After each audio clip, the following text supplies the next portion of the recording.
What is going on, everybody? How you guys doing? My name is Common Type YGO, and I want to welcome you guys back to another video on the channel. So today I'm gonna give you guys a 2025 deck profile for my SUSHIP deck.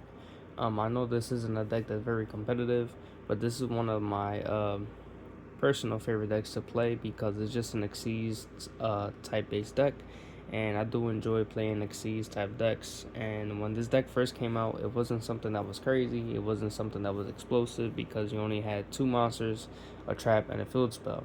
But now when we had support from, I forgot what set it was, we've had more monsters, we had another spell that came into play, and then we had XYZ to cover up the Gunkan SUSHIP deck.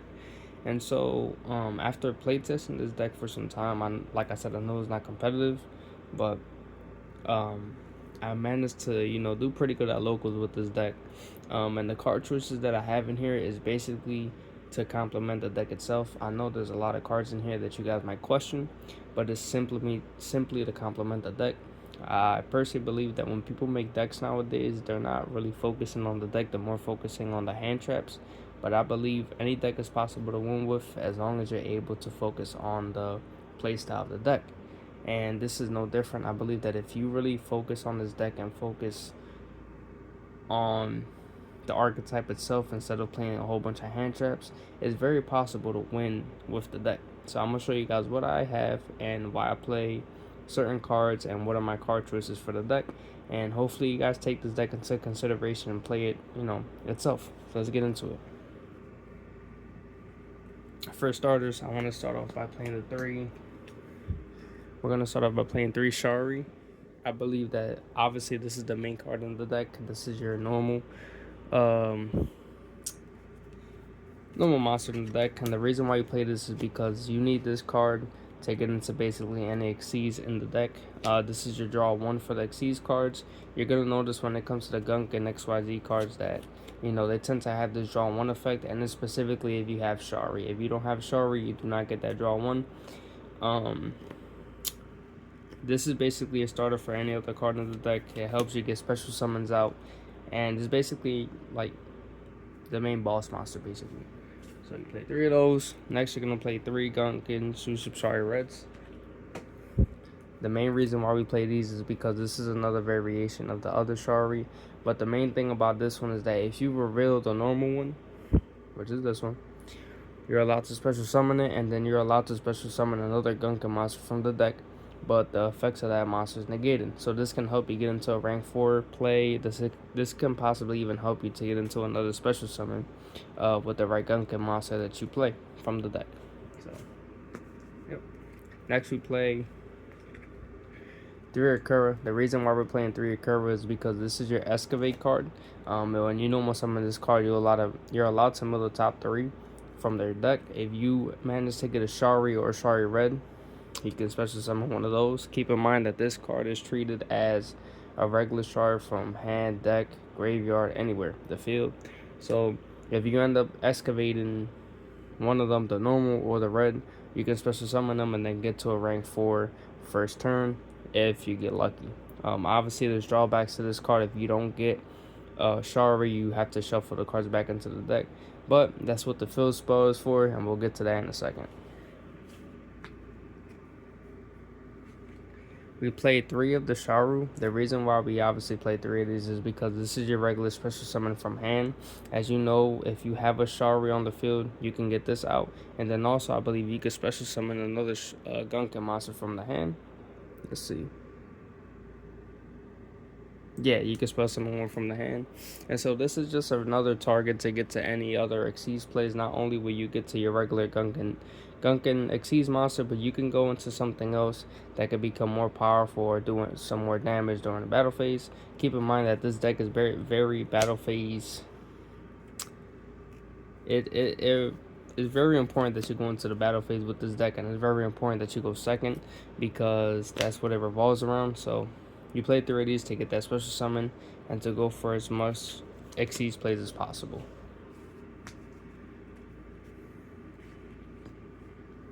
Next you play Uni. Obviously this is your level 5 for the deck. Not only are you allowed to get this out, But this changes the level of another GUNKAN monster. You could either change him to a 4 or you could change something else to a 5. Depending on the situation you play with, you could always go for that 5 and go into where is it at? You could always go into this man's right here.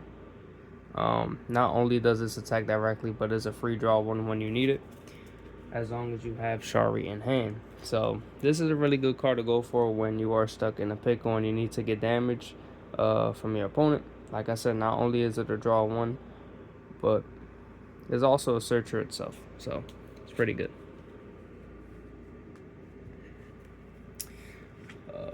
I know a lot of people like to play Rescue Rabbit. Personally, I'm playing Summoner Monk because it's a better target in my personal opinion. We do obviously play a whole bunch of spells in the deck, so I believe that if you play Rescue Rabbit, the drawback is that you have to special summon normal monsters, which the only normal monster you have in the deck is Shari.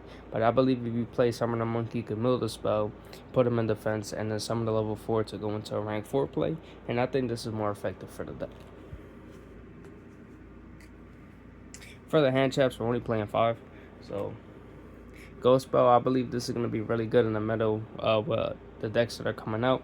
Obviously, you got Gemini that could become a problem. You got Orcus that could become a problem. And I believe this is going to be a heavy base card in this format. So, I'm playing 2 just to get ready for the format to test out, to fill out the deck a little bit more.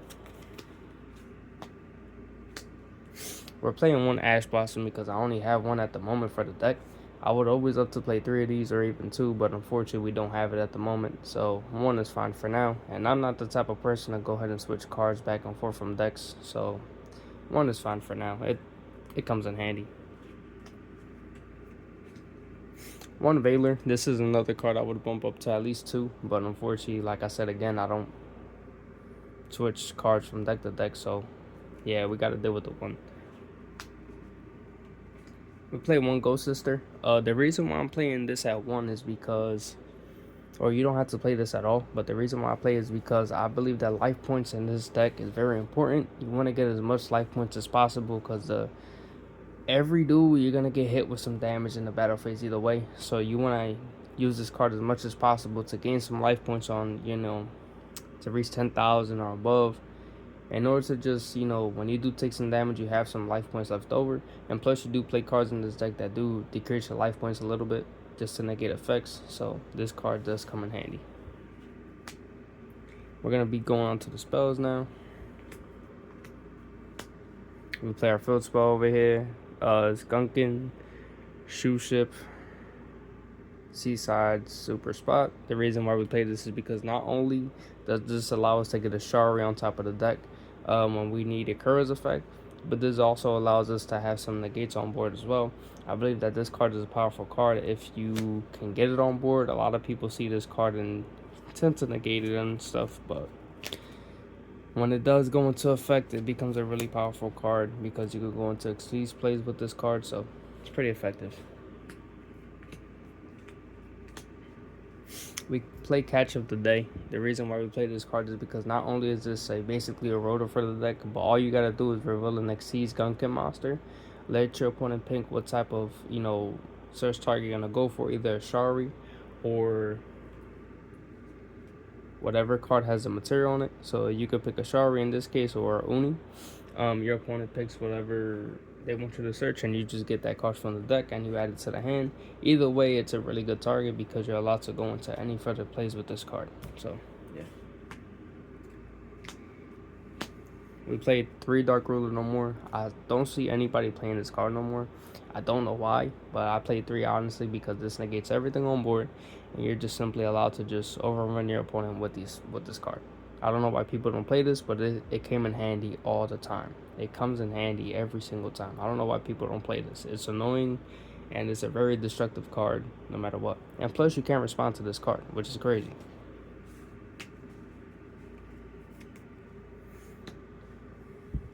Two Cosmic Cyclones. We played this for just back row removal. For some odd reason, I've seen people play Odeon. I don't know why people play Odeon, but this card becomes very powerful with that deck.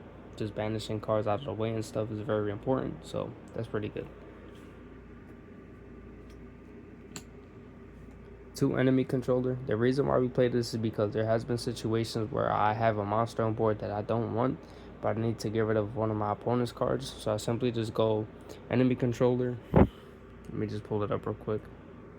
You go enemy controller, tribute one of your monsters, take control of another person's, your opponent's monster, and then you go ahead and link that monster off for something like a Masquerena or something.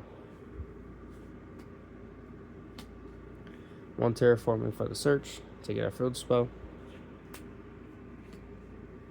Mind control is just another target that we need just to go into any link plays if needed. We'll get into that later. We play Dark Hole simply as a bait. If this card resolves, cool, but sometimes you need this card just as a bait. Keep that in mind. Monster Reborn. The only reason why we play this is because sometimes we need Shari on board, so if we do end up milling Shari for some odd reason, we can always get it back. We play one Harpy's Feather Duster just in case. And then for the traps, we play 2 daily special. I was thinking about cutting this card completely, but the only reason why I play is because, you know, it allows us to get our GUNKAN SUSHIPs from the grave back into the deck, and it could come in handy sometimes. I probably would just bump it down to 1 if needed. Solemn Strike. Don't need to explain it. Solemn Judgment. Also don't need to explain this card, but it comes in handy. Toronto Tribute. Like I said, sometimes you have an empty board because sometimes your opponent just wipes out your board. So Toronto Tribute does come in handy, and it does work. A lot of people think these cards don't work. These cards do absolutely work. They do resolve. Tech card for the deck is Royal Prison. For you guys who don't know this card, let's read it. It says monsters cannot be special summoned from the graveyard. Now, I don't special summon from the graveyard a whole lot. If anything, I kind of go from graveyard back to the deck.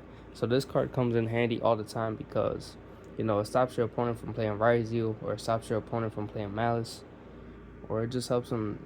It stops your opponent from doing things they should not be doing in general, or it stops them from playing Yu-Gi-Oh in general. So keep that in mind.